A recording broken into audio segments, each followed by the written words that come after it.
we are gathered here today and for the foreseeable weeks in the future to do a little hard look back. Right? We've done a lot of Grand Slams over the last 100 days or so, 3 Grand Slams that we've packed in. But it is 2025, and I thought this is a really good time to take a snapshot of the first 25 years of this century. So the exercise that I gave to you was, let's rank on both men's and women's side, come up with a list of the best 25 players of the last 25 years.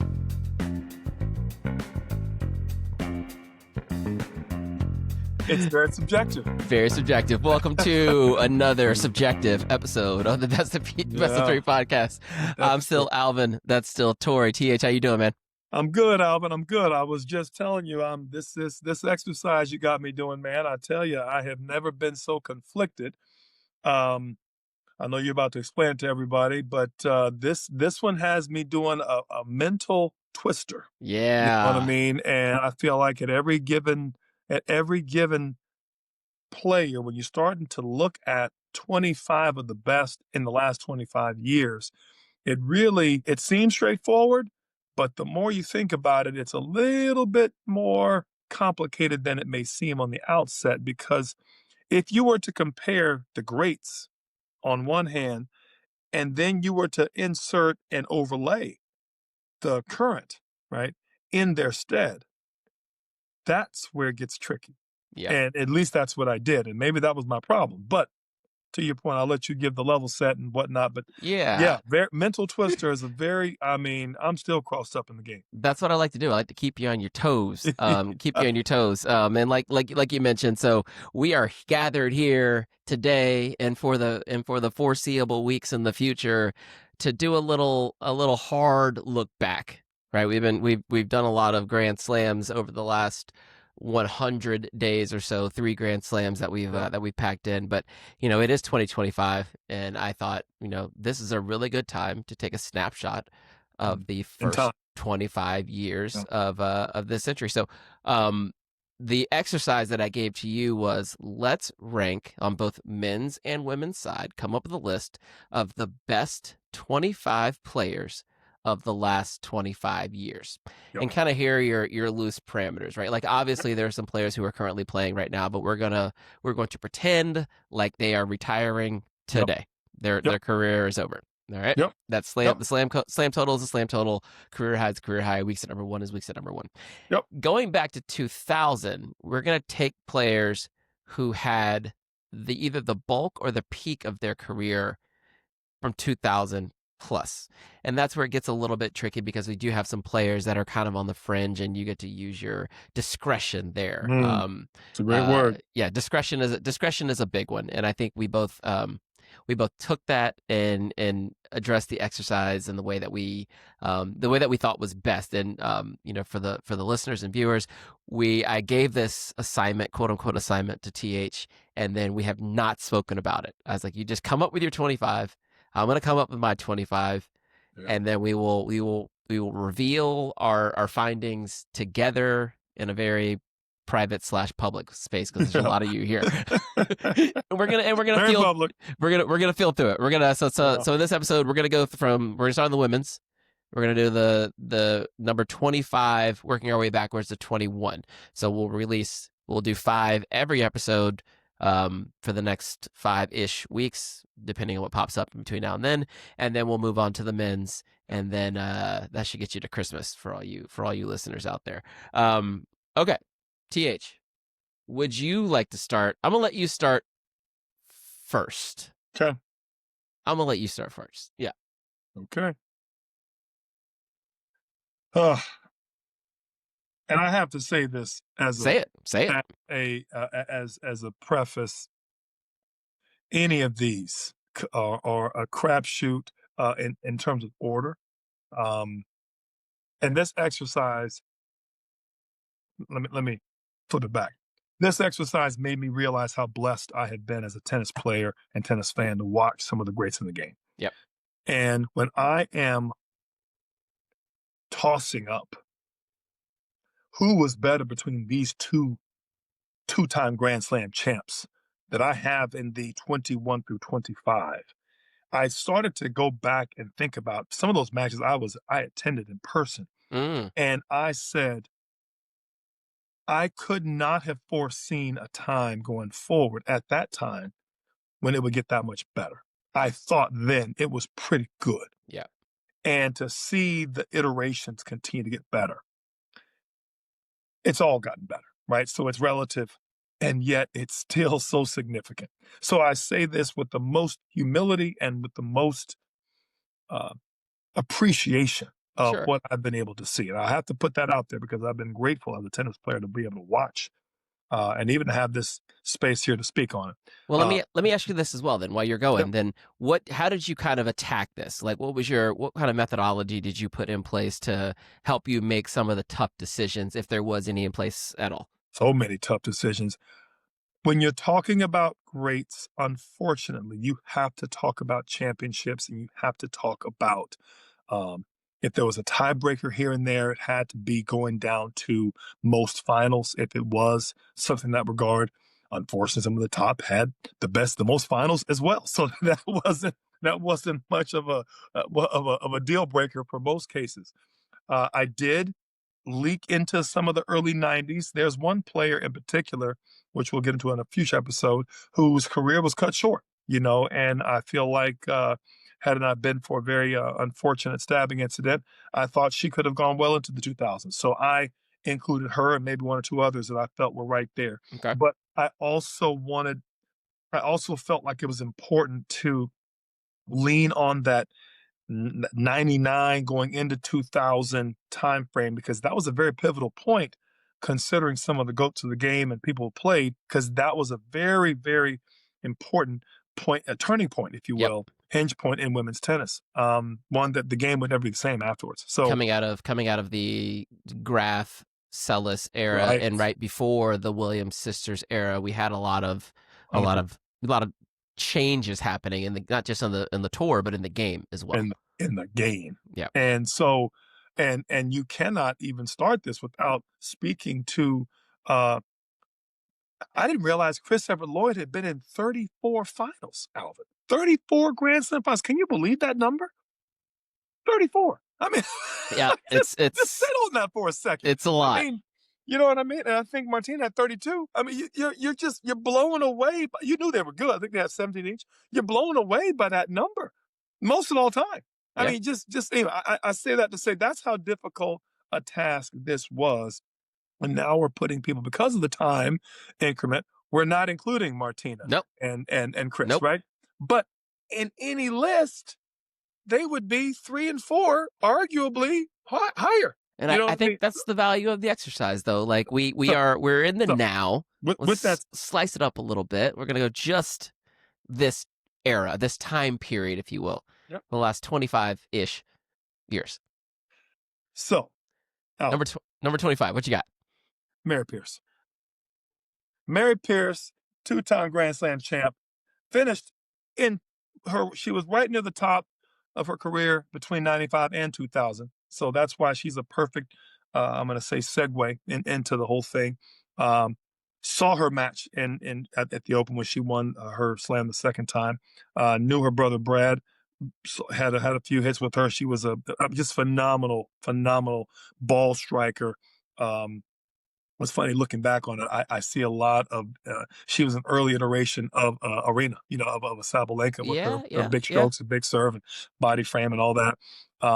Just absolutely, and I feel like I'm not even doing her justice to put her at 25, and yet there are so many great ones that I had to leave off. So I feel like it's a good place to start. There's my 25. With her, like, I mean, you kind of look at her career window. I when I went through this exercise, I tried to look at players' peaks, right, to really understand, when were they really at it? Because I usually assume a 3-year peak for any player, Right. and then when you go to look at it, it's like it's about right. Sometimes longer. The greater the player, the wider the window, actually. Yep. And Mary Pierce is an interesting one, and I see why you had her at 25.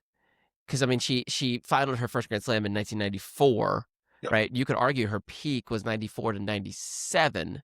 Mm-hmm. But then wins French Open in 2000 and then picked up 2 more finals one at the French Open, one in the U.S. Open in 2005. So that kind of came out of nowhere. So Yep. now you're When talking you about thought she was done. exactly. Yep. So you're Yep. talking about a 10-year window here. So Yep. I think that's a good use of discretion there. I got no beef with Mary Pierce at all.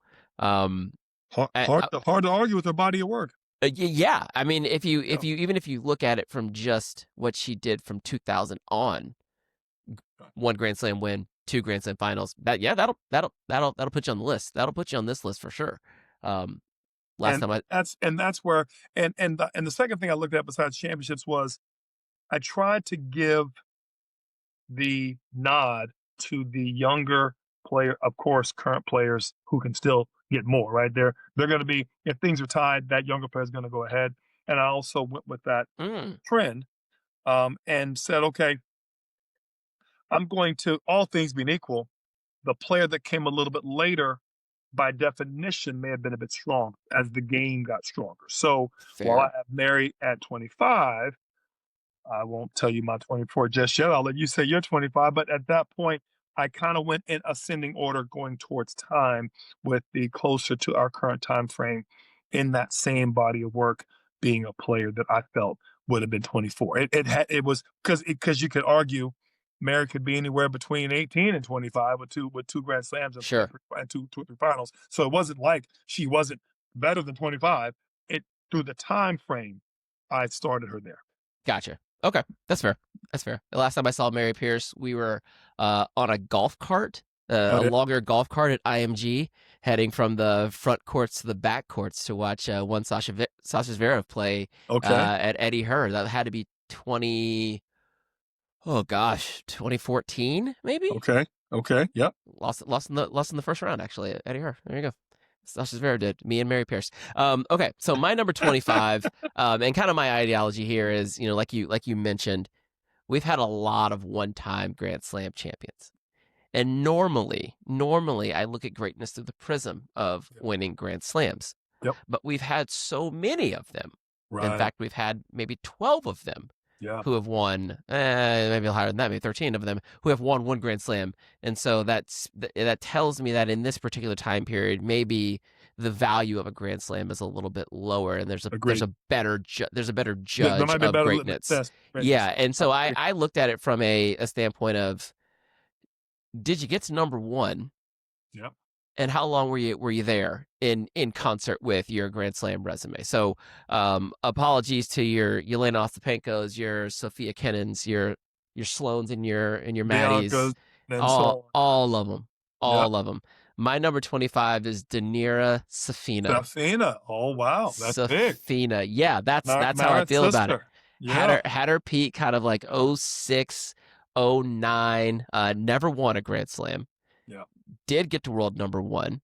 Yep. Held it down for about 26 weeks, right? So when you're looking at 26 weeks at number one, that is a clear, to me, a clear signal that like I was the best player in the world for a minute. Yep. Right. But yeah, I think and half the year ain't no slouch. Half the year's no slouch. And so like for me, like you take that with, she didn't win a Grand Slam, but she finaled 3 of them in a 2-year period, picked up 2 more semis. Like that's a little bit more valuable to me than Emma's hot 3 weeks or something. Not to poo on Emma, but I know what you mean. There's a lot of them like that. I'm looking for sustained like greatness and so on and so forth. Okay. Yeah, I'm with you. I think that's a great one to put in. I remember watching her play. I remember watching Murat work with her and her own coaches. I remember there was a good match that I was at. I had to have been with SCO at Pilot Pen, and she was there. This is back when that was the tune-up before U.S. Open. Yep. And I think she won that event that year. And I remember watching her. I just always felt like she had so much more potential than she even had. She finally kind of got her own bearings, a little bit like Arena again, a little high strung, a little bit extreme, a little emotional, but man, could she hit a ball. I mean, she hit balls sometimes that you could see it in her face. It impressed her, and she was like, "Ooh, I can do that again."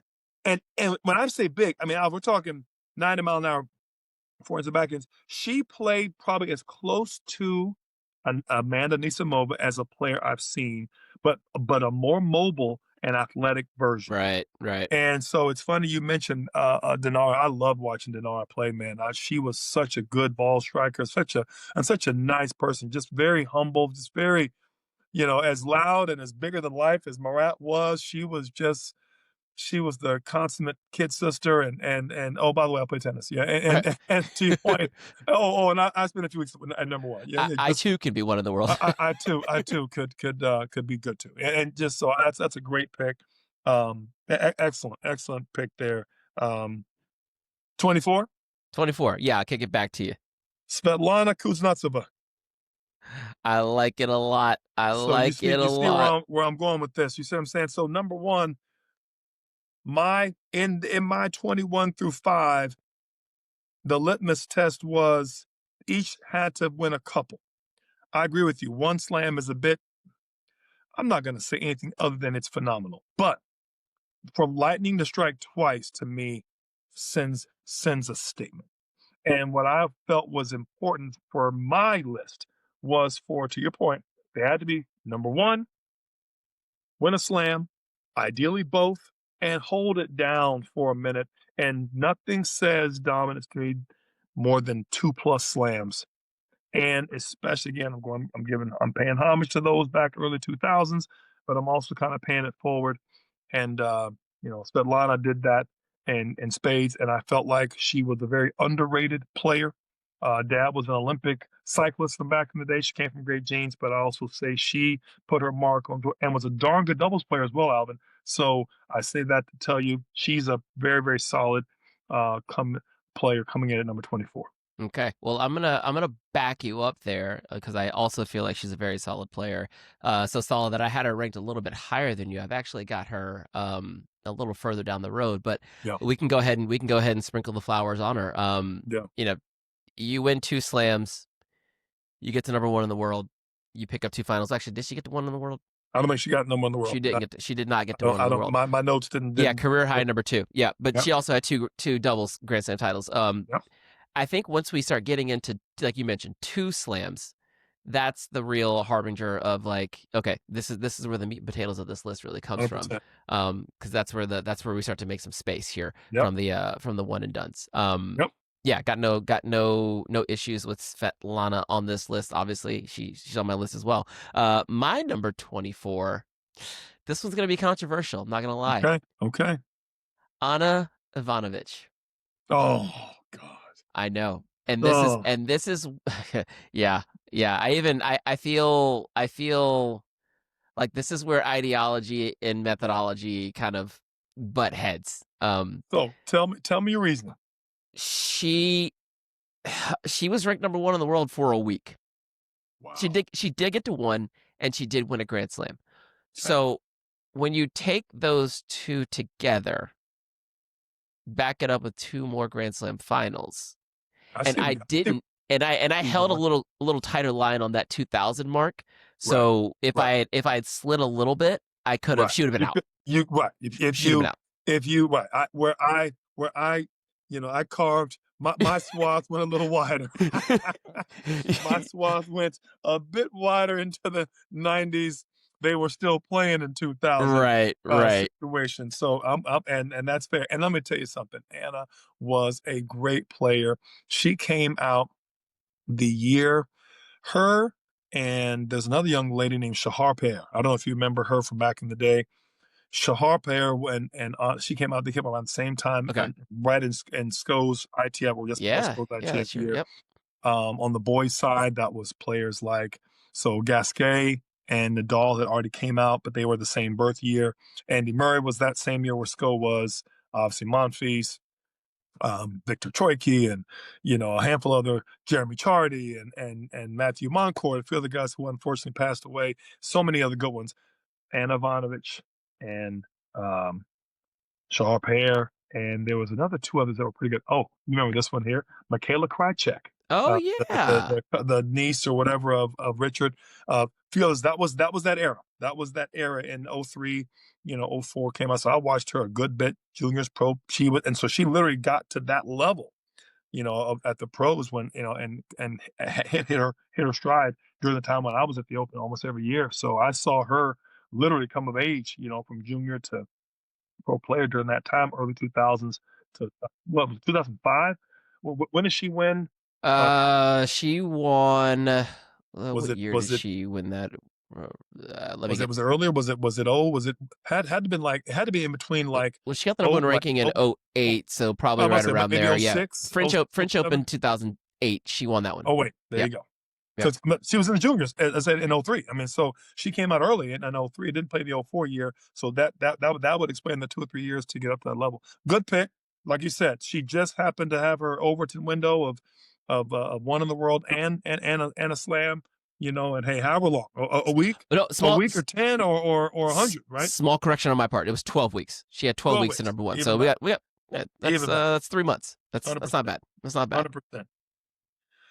My number 23 did reach number one in the world. Yeah. Another two-time Grand Slam champ. Uh-huh. She was number one in the world back in 2006. She was the tournament director of this past year's French Open. Hey now. Miss Amélie Mauresmo. Amélie Mauresmo. Number 23. Okay. Amélie Mauresmo. I like that pick. I like it so much I've got her higher. A little further down the road, but I'll let you wax poetic on Ms. Mauresmo for a minute here. There was a time, and I won't speak to her fellow countrymen who I have quite a bit higher, but there was a time during this time, right, where I felt like the French and the Belgians were coming out with, and the Serbs were just they had this. It was almost like, which version of the top player is better? You had the French had these two one-handers that were coming out playing ball. I felt like on Kleister's side, it was just athletic, open stance backhand, almost doing the splits on backhand passing shots and just covering the court, hitting the ball big serve. You had the serves with Anna and Yelena from back in the day were just they were just as athletic and as hardworking. And then their quote unquote, Serbian brother Novak, who you knew was a good player, didn't know how good he was going to be at that time. We're all kind of coming on the scene around the same time. Amélie stole a couple of Grand Slams to me, and during that time frame, and for a woman to have a one-hander in general is a beautiful thing. See, I'm a huge one-hander fan, of course, myself, but she did it with a pretty solid group of competition, Alvin. You're talking about the Davenports who are still playing. We're talking about Venus is still one of the top players in the world. You're talking about her sister Serena is starting to take hold and had already won a few slams up at this point in time. Tennis was starting. Her fellow countrywoman was starting to put the lockdown on the French. So to win a slam then was a suffocating group at the top. And for her to sneak out a couple of slams during that time frame and get number one in the world during that time frame was nothing short of Herculean effort. And so that's why I felt like she needed to. I think it's almost not, you almost can't appreciate what she did without understanding the context. She didn't just win two. She won two in one of the hardest eras. It'd be similar to saying Dominic Thiem won 2 or 3 during Fed Novak. He won his earlier before, I would say before COVID, but 5 years earlier. It'd be similar to say if like when Stan won his 2 or 3 during the Fed Nadal Novak era. That's what we're talking about. We're talking about that level of competition. So you weren't gifted a good draw. Nobody pulled out, got hurt, and gave you a free pass. You had to go through 2 people who could have won the tournament to get to the title. Yeah, and she had a bit of a range there. So hits the scene 99, finals the Australian Open, and then doesn't get to the meat and potatoes of a slam again until the semifinal Wimbledon in 2002, and then backed it up with another semifinal at the U.S. Open. Fast forward a little bit further, finally 06, I think. Yeah, finally gets over the hump. 06, wins Australian Open, wins Wimbledon, beats Justine Henin in the finals of both of those. In her previous final, she lost to Martina Hingis. So, with just those names, spoiler, they're going to be on the list too, right? Yep. It's Yep. she's, besides the one-handed backhand and besides being the French Open tournament director, she was tough as nails, like Phenomenal. tough as nails, all court game. Not the I wouldn't say the best volley in the world, but she would come in with Yep. with some real astuteness. Yep. And use that Dunlop 300G, I think it was. Yeah. Yeah. Yeah, Yeah. that was Yeah. a tough racket to play with. Gee, what was I doing with that thing? Love it. But yeah, I've got her a little bit higher on my list. At yeah, well, don't worry about where I have her. I like it. I've got her. I got The her a little fact bit that you higher. got her on. I'm with you. Hey, I feel like I'm in good stead to have her where I have her, and you're putting pressure on my 20 through 10. You know what I mean? Which is good. But I got you. Go ahead. Well, who you got? All right, 23. at 23, one of my fondest memories of this player was when we were working together at Windward, Okay. way back when, during her magical run in 2010 to capture her first Wimbledon championship.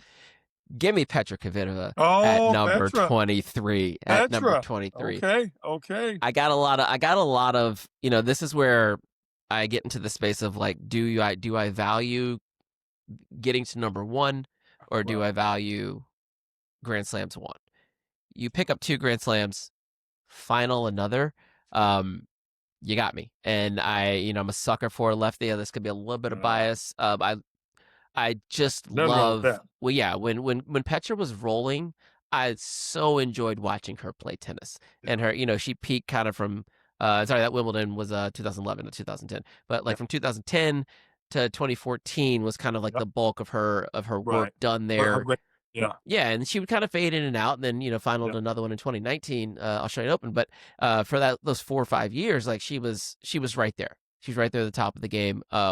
And I give her the nod for picking up 2 slams. And Right. you didn't want to see her at SW19 when it hadn't rained. Yeah, Yeah. you were. She was like the male version of Richard Krajicek, Yeah. Yeah. but left-handed. I would say going, but yeah, I agree with you. Oh. I would agree with you, and that's a whole other talk show. We won't step over to that yet because I'm tipping my hand. I had her, to your point, I had her a bit higher, but she may be in the next episode, maybe Okay, not. But okay. I love Petra, loved her game. You know what I love about Petra as a coach? I think we always knew, Petra's backhand wasn't as solid as most. But that forehand was all day. It's a And howitzer. the serve and the cannons she would hit. And I remember watching a story about her. Her dad had worked with her for a long time. And I learned something about that. Let's not constantly work on a weakness. Let's make the weapon just be great. Yeah. And just hide the weakness as best you can and go do your best. And she did that in spades, Alvin. She did that all the way to not to I gotta think she 2. didn't meet won the world. I think she was 2. a little shy of it. But for her to be at the top of the game between the 2011, 2014, I mean, Alvin, she was a threat not just with her 2 slams, but was also a threat on any other given surface if she was playing well. And isn't that really all you can do with given game? You know, you're not. These people aren't bred. They're not. They're not spawned. These people are humans that say, I can play a little tennis. And let's see how far I can take it. And then they get to this level, and then a couple of guys in Atlanta are as you say, waxing poetic on them looking back at their body of work. And to be honest, I'm just in awe at how many more players have I worked with that if I had just continued to focus on the strength and not the weakness, how much better they may have been. And I think that's something that we as coaches struggle with. We continue to see that weakness arguably be an eyesore slash a main source of contention. You got to fix it. You lose the matches. But even the great Pete Sampras' backhand wasn't phenomenal. Yeah. He maximized what he did well, and that's all I want to say to it. So anyway, I love Petra's game. As I say, I got a little higher. I think it's great. To your point though, I think it is important that Like, not only are we're talking about Petra and Pete also had a weapon, a Oh, true I would say. two true weapons, right? Thank you. If you've got two plan A's or an A2, an A2, and A1, Right. then maybe you can afford to not worry so much I, about I the would say weakness. I'm going to revise my statement. 3.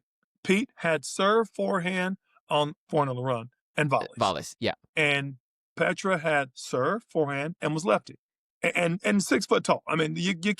can't dismiss that part of it. So to your again, we're not talking about a Hudlow, a local L6 over here in Atlanta. What I'm talking about is a world class athlete. Just saying, and again, one of my favorites, and I just always felt like her poise out there. She would always talk about how nervous she was, and I'm like, Petra, you give me confidence because you never look nervous.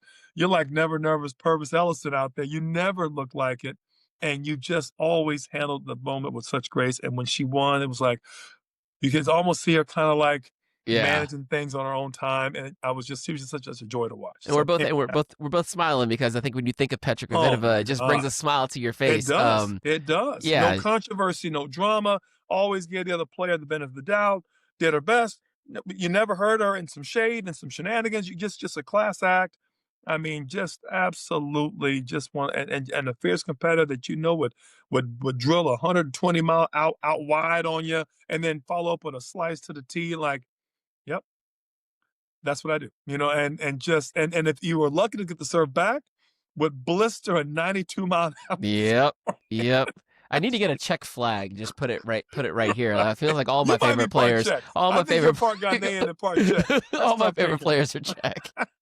Jeez. All right, Well, where are we here? I'm gonna go a different country on you this time. All right, Al. number 22. What you got? Number 22, another player that didn't quite reach number 1, but boy, she came in a tough time.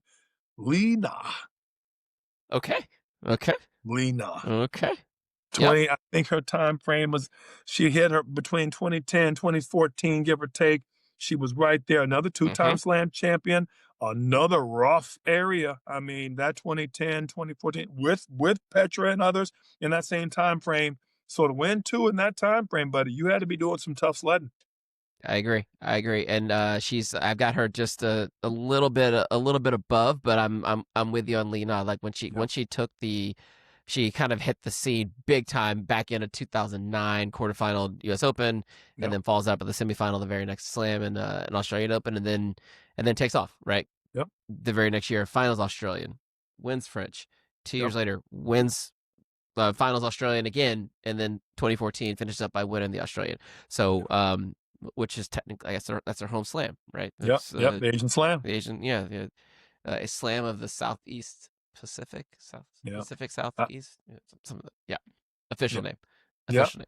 But I got no beef with Lena. And then again, that's that space and time where, like the players who were there was a weird, like in that same space, like Francesca Schiavone also won a Grand Slam, and Vera Zvonareva also got to 2 finals. Like Sam Stosur picked up a Grand Slam in that space. This is like what you're going to start to see here is a lot of the effects of Serena having other stuff to do, like between a career that spanned essentially for 20 years from 2000 to 2020. Yeah, like she like sometimes would just take a year off and go model or do clothing or just like I got other stuff to do.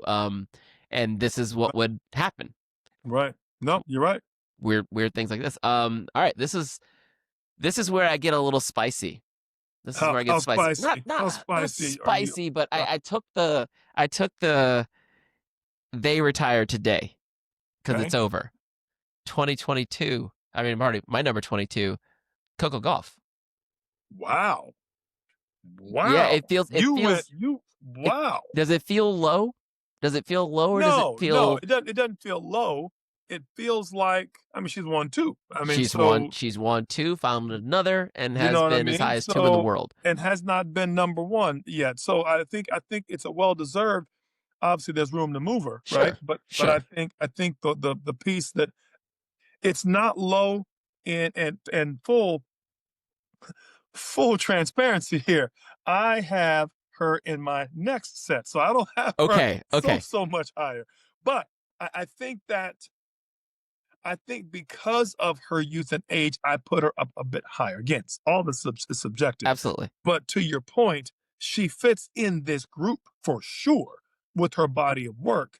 I am simply giving her the benefit of the doubt on age and how much better she may yet get. But I'm baking in potential, not necessarily current body of work. Fair. To your point, to your disclaimer, if she retired today. I think it's more of a test. I look at it as a testament to, even though she is so young, look at all Right. that she's already Right. By accomplished. now, she's already in That that league. I Right. already And this consider can her be to be. revisited, can't it? Yeah, I already consider her to be one of the best 25 players in the last 25 years, and she's For sure. only 5, 6 years in earnest into her career. Like she's not Right. even near her peak yet. Right. 100%. Yeah. 100%. So that's how much I believe in the Coco Gauff party, that I'm willing to put her in this conversation I'm with with you. the vast majority of her That, that, career that's ahead of her. it's a great comment.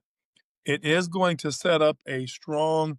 You better have 21. Better come with it because you got Coco at 22. Woo, 21 better have some sauce. Oh, I've got some nuance to my game here. But I'm gonna. I know you do. All But right. let's finish up this one with number 21. What you got?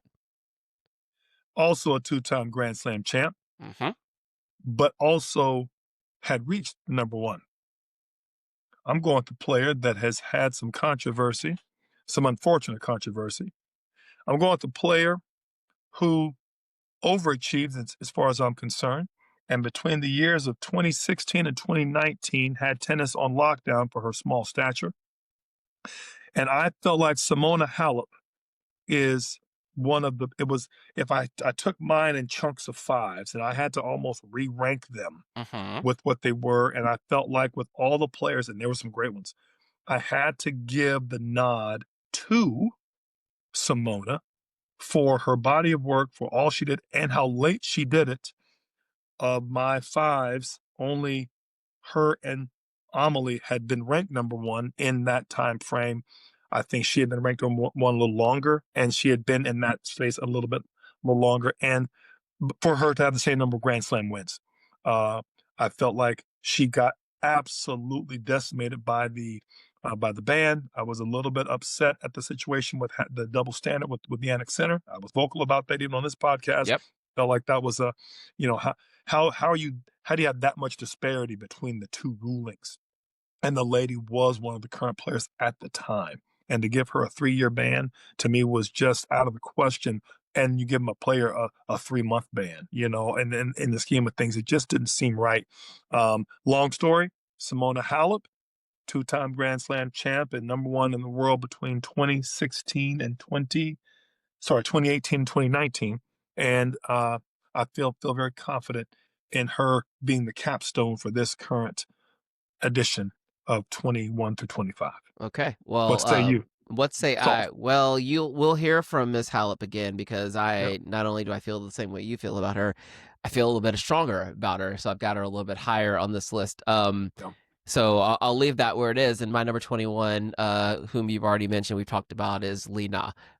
Again, I don't think you can take away from how good her high-end tennis was compared to the players that she was competing against in a very crowded field up top. She was able 100%. to pick off a couple slams there. That means a lot to me, and I feel that that's a good spot personally for me to have Li Na at 21. So in review, if you're scoring at home, TH went 25, Mary Pierce, 24, Svetlana Kuznetsova, number 23, Amélie Mauresmo, 22, Li Na, 21, Simona Halep.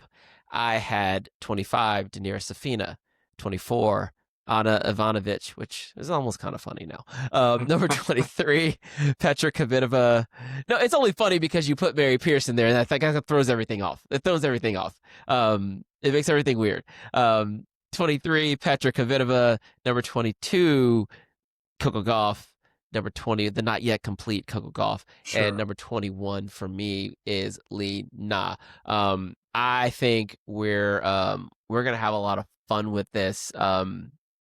Do you have any that you wish you had changed, or maybe who were your first three out? Let's put it that way. My 26, 7, and 8. 26, 7, and 8. Yeah. Oh, that even kept changing. Dinara was in that group. The I kept wanting to go deeper into the 90s because of the work. Arantxa Sanchez, I wanted to include her so bad. You just wanted to ignore all the one and dones in the 2000s. All the one and dones. I wanted to ignore all of them because I felt like when you look at some of the work all the rest of it done, I mean, I literally had to make myself. I'm like, I just can't make a case for Arantxa Sanchez Vicario. I just can't, but I want to because she was that good, and I felt like at some point I had to stay at least somewhat true to what you had asked, and so she was a tough one for me to. I grapple with that one strong. Um, there is one player that I felt that, and I will leave it as a cliffhanger because she's my number 20 that I almost cut, and she was my 28, give or take, and I had to go back and review it and say, God, I just can't.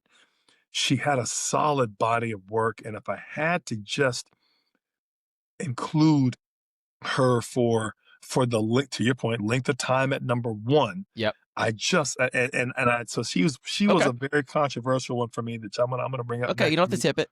So, but I say that to say, oh God, yeah, of course. If I did it again today, I'd probably re-rank it and resort it, and I'd probably one or two of it might be gone, and or if I had to stay, draconian to 2000, I would probably lose 5 of my players. You know what I mean? So I hear you. Yep. and that's just what it is. So Okay.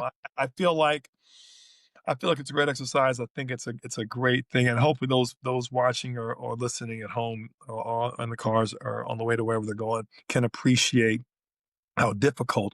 I challenge those at home to bring up a few that we may have missed and to call out a body of work. Clearly, we're going to keep going, and so you got to wait until we finish to kind of see where we replace everybody. But I challenge them to follow along at home. What would you have ranked 21 through 25 and why? Yeah. And because I think once you start doing it, you realize it's a whole lot harder than you think it is. It's very difficult. Yeah, I also implore you all to get your pens and paper out. Go ahead and you try it. It's difficult. 1, 2, it's a lot of fun, and A lot of fun. It really forces you to think about how you value excellence in tennis, which again, like you mentioned in the outset, like we're all blessed to just be able to watch these ladies and gentlemen perform in the sport that we all care about so much. But for myself though, my first 3 out, holding to my 2000 marker. Right. Carolina Pliskova would have been my 28. Right. My 27 would have been Jelena Jankovic. Okay, Yolanda. Yeah, I mentioned her before. 18 weeks at number 1. That's solid. That's tough. Solid. That's tough. That is tough. And my and you had her out and Anna in. It's that damn Grand Slam. It's that Grand Slam. Like she got the Grand Slam and number 1. Like I can't not have her in. Right. I can't not have her in. I'm with you.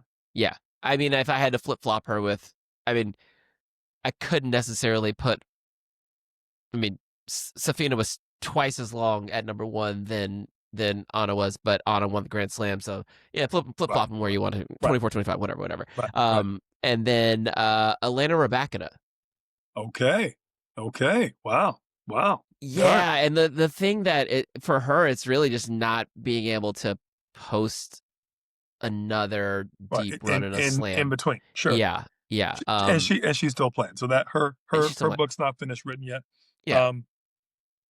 What's so difficult about this exercise when you start to include the current players is that they are all in placeholders because that could all change, right? And so many of them, and especially Coco, I feel could continue to move the needle and change everything that they've got going. Um, there was another player that I didn't have, but when I look back to that time frame, because I'm starting to think about matches and people, Mm-hmm. there was a player, Alvin, and you'll remember this one because she was around that same era. Anastasia Moschina, Mosquina, who I yeah. thought was going to win two more at least. Lethal off the ground, but backhand was absolutely a certified weapon. Had to get it checked at TSA. I mean, you couldn't board the plane with it. It was she had her serve was quietly okay. Returns were ridiculous. I remember thinking, man, this girl could win two or three more for real, right? And then you just didn't see her again. Right. And there's so many players like that I've watched. Bianca, Sloane, so many of them that you thought, man, they're just getting going. They Flavia could win. Panetta. Well, I don't know about maybe a little Flavia, but less to your point, that. these type of players, I felt like there were so many of them that you thought were going to win a few more, and then they didn't. And you're like, so that's why I leaned closer to the two timers. And again, of course, I got one or two big caveats in my next list, but you can appreciate this is a hard exercise because to be objective, right? It's a hard thing to do, especially when a lot of them are all competing during the same time. And that to me might be the only slap I have against players of yesteryear, 70s and 80s. The field was very more open, and it didn't make the top any less good. It just made them be a little more on their own island. Yeah. And I felt like, from 2000 on, 2005 was rough. 2006 to 2010, a lot. There were four people competing every Yep. year for it.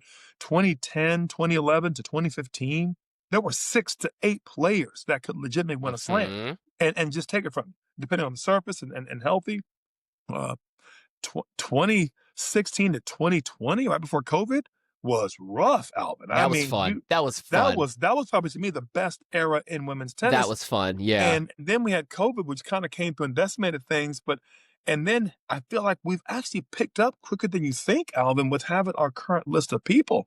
Iga kind of came in and vacuum. Coco was just getting started. Arena was trying to get a hold of Arena and kind of get a mind right. And yet we still have had some great tennis. And now the rivalries are picking. And this year alone, to have 4 different Grand Slam champs this year alone I love it. is just phenomenal. And it looks to make next year even better because there's 4 or 5 other former Grand Slam champs still lurking. And should they be healthy, let alone 3 or 4 more top 10s, should they get healthy. I mean, you could have 12 legitimate players that could vie for a Grand Slam going into a quarter. Yeah. That's gonna make the round of 16 rock. So let Exactly. alone the semi. So anyway, I agree with you 100%. It's a great exercise, and it makes you appreciate all the tennis you've seen when you go through it all. Yeah. All right, let's put a pin in it there. We'll Yep. come back. We'll come back next week and we will reveal Yeah. our 20 through 16. We'll keep clipping through this list. I'm Alvin again. That's Tori. Like, subscribe, all that stuff. Rate us, tell your friends about us. Best of 3. We are out.